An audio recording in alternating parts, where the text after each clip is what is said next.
The extraction of fossil fuels like coal, oil, or gas is often associated with the contamination of water reserves. This situation is aggravated by so-called fracking, which is used particularly in the USA, partially, however, also in Europe. With this technology, large amounts of natural gas are hydraulically pressed out of hard rock slate. Studies, among them from the New York Times, have shown that groundwater thus becomes contaminated with various chemicals. Fracking is also suspected of being able to trigger earthquakes. In Germany, the oil company ExxonMobil already uses this highly controversial technology in the states of Lower Saxony and North Rhine-Westphalia. The non-governmental organization Food and Water Watch has just published a comprehensive study with the title Fracking, the New Global Water Crisis. We've asked the chairperson of Food and Water Watch, Wenonah Hauter, what effects fracking has on the water supply. Fracking is a new technology that has developed since the turn of the century, the 21st century, to get deep deposits of natural gas out of the ground. Four things came together to make this possible.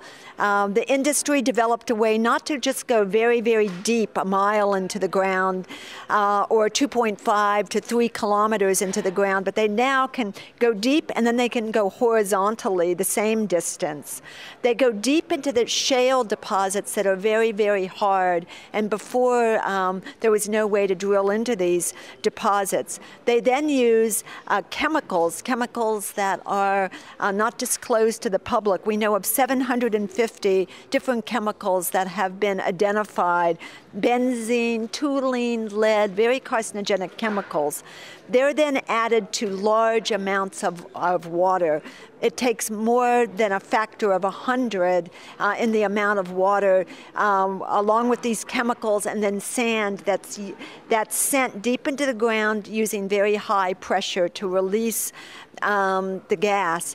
This sends back to the surface a lot of wastewater, has not just the fracking fluids and the very devastating chemicals, but radiation, because there's radiation deep in the ground. This comes up to the ground. The wastewater then is often sent to municipal wastewater facilities using public dollars to clean this waste that's being produced by the oil and gas industry. And these municipal facilities aren't able to clean out the chemicals or the radiation. Companies like Veolia want to profit from cleaning this wastewater up, and they're trying to get public dollars to build more wastewater facilities. Now, not all the wastewater comes back to the surface. Some of the water ends up just deep in the earth, and nobody really knows what happens to it. It is mixed with the brine and all of the chemicals and other components deep in the earth, and can move in ways that we just have no idea how it might affect drinking water. We do also know that the methane, the natural gas, also leaches into drinking water. So it's very devastating. And what's happening in the U.S. around this fracking is they say it's for a new and clean energy future, but actually there's university research that shows that because of all of the methane that's produced that actually goes up into the atmosphere, it might be more devastating to climate change than conventional use of coal. You know, we usually think of natural gas as being clean burning, but because of all this fugitive gas, it over the life of these wells may add to climate change problems. Fracking is being promoted all over the world, and in Europe there's fracking going on, some exploratory drilling going on in Poland, in Ireland, and Poland is embracing fracking. And we believe that unless some initiative is taken at the European level to protect water resources, that this could be really devastating.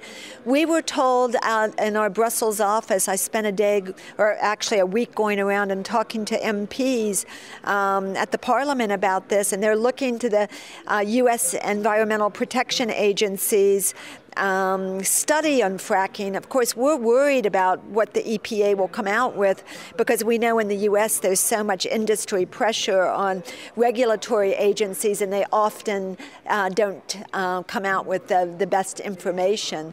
So we hope that more people get involved in this issue, like the French, who have temporarily, I think there's a moratorium in France, and then of course outside of the European Union, but close at hand, Bulgaria has banned fracking. Unfortunately, Hillary Clinton from the U.S. State Department, after the ban, then traveled to Bulgaria to try to put pressure on the Bulgarians to undo the ban. So we know that the natural gas industry is so powerful in the U.S., $370 million in lobbying expenses over a 5-year period, and then they take that political power around the world to places like Europe and really everywhere, and try to force governments to embrace these kinds of technologies, even if they don't want